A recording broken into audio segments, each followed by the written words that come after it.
Song begins with 2 chords. All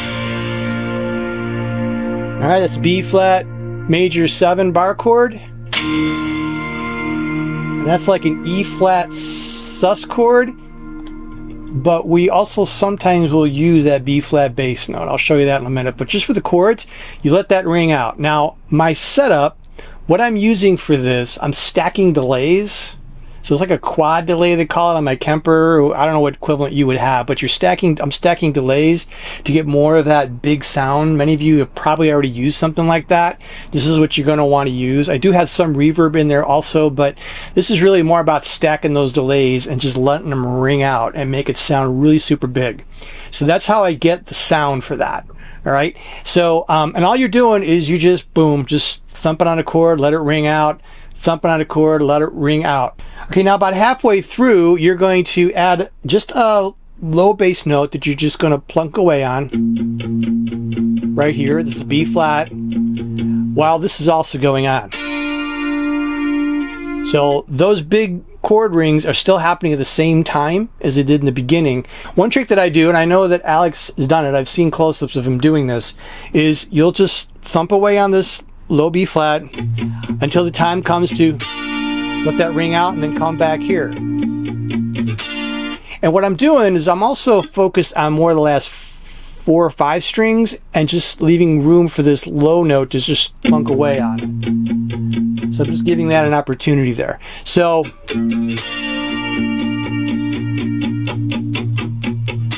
just like that, and that sticks right in there. The next part, we're going to play an F power chord way up here, and then a B flat power chord. Now you can do some little arpeggio patterns in here too. So the way this will work, all we're doing is sticking on that B flat power chord, and then we're going to hammer on from 8 to 10 on the A string, and then play the rest of that E flat chord less the bass note.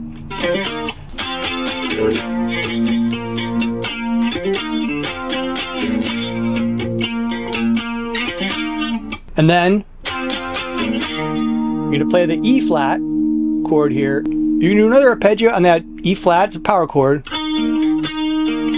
Just that. So this next part is a really I think a real pretty sound. Here's your first shape. It'll be like this here, where you're going to have the 1 finger on the 5th fret on the A and on the 3rd fret on the D, and you're going to have an open G string. All right, that open G is going to be prominent through this whole part. That note rings out a lot, or at least I should say that string rings out a lot. So the shape, you're going to have this shape. It's going to go from here, and then you're going to drop it down here. Right? And then another one up here. Same shape. As you can see, we're just dropping it down the 2 lower strings, and then you go back to the A and the D string and hold that shape. The pattern is this on the right hand. If you watch the right hand now. All right, that's the first one. This is a D minor or something or other. For the second chord, you're going to play this A minor shape. The pattern on this one will be.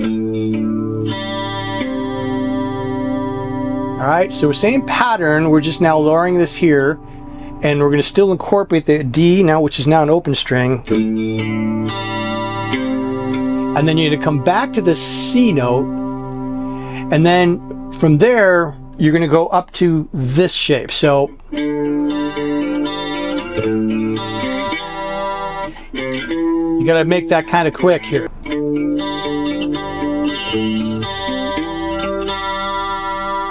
Just the 3 notes here, just the E note, G note, and an open G. And that pattern just repeats.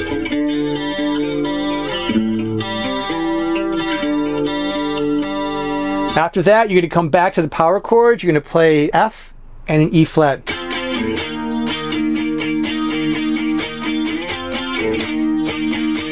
There's the stop in here. At some point, you're going to hit that stop and then go to the next part of the song. Everything that I showed you mostly repeats. The only exception is when you come back into it again before the second verse, There's a little keyboard solo where you're doing these chords, just letting them ring out. And then you got a different pattern you're going to play, an arpeggio pattern, kind of muted. So it's bum, bum, bum, bum, bum, bum. Okay, and then the next one is this E flat, but here's where I told you earlier, you're going to still have this B flat going here.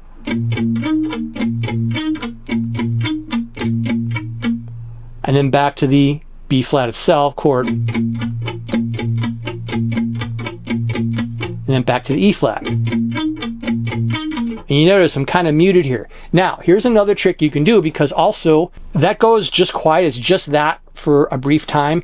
And then these big chords are going to come back again. So what we can do here, and I think he did this too, is it'll be like this. You can kind of combine them where you're going to mute the lower and then open up and then hit those big ones and then come back and mute the lower. Now, the trick here is you want to mostly focus on having these last, 3 strings at least ring out while you're playing this. It gives the effect of having 2 guitars.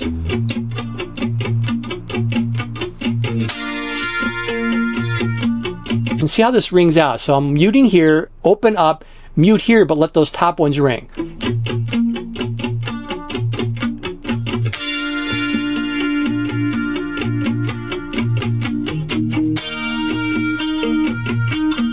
Right? You just kind of let that ring out, the higher strings, the top 3 strings, while you mute the lower, let them keep ringing. Now for the solo,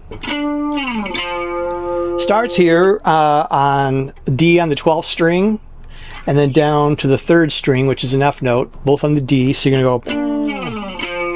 In the recording, it's a little bit in the background, but it is definitely there. If you watch some live, he definitely plays it. Now we're going to play this. So 8, 10, 7 on the G, 8, 10 on the D, and then 7 on the G. And then you're going to stay on the G now, 7, 8, 10. And then as that's ringing out, it's going to sound all put together. See how they ring out? I got it really clean, but when you have that little grittiness that you can have on that sound for the solo, it'll ring out a little bit. But so what I'm doing here is, while this 10th fret on the G is ringing out, I got the 8th on the D and the 10 on the G. Then you're going to do those same 3 again on 7, 8, and 10. You're just going to let that little quick bend. You're not going to pluck that bend. You're going to let it just, let the note ring.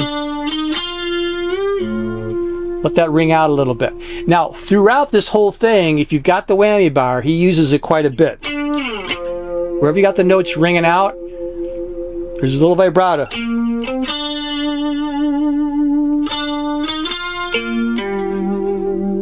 Right? Every time you got something that's ringing out a little bit, you go to the whammy bar. So have it handy.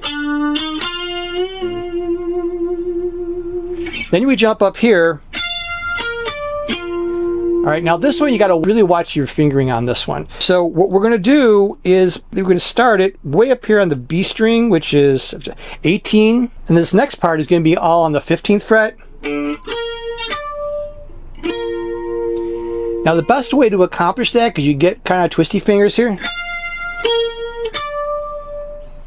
So I'm doing little finger, pointer finger, middle finger, and then I press the middle 2 strings with my pointer finger.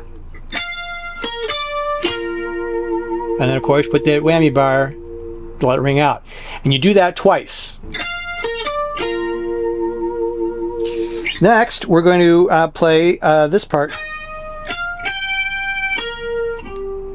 This also can be twisty fingers if you're not ready for it. We play up here on the 16, 18 on the B, and then 15 on the high E, and then you're going to drop here 15 on the G, and then 17 on the D string.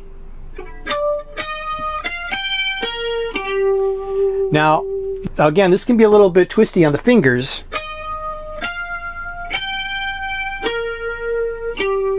So I use these fingers here, but just try to be strategic on how your fingers are placed. So I'm doing middle, little, pointer, and then I do the middle and little. And then this final pattern is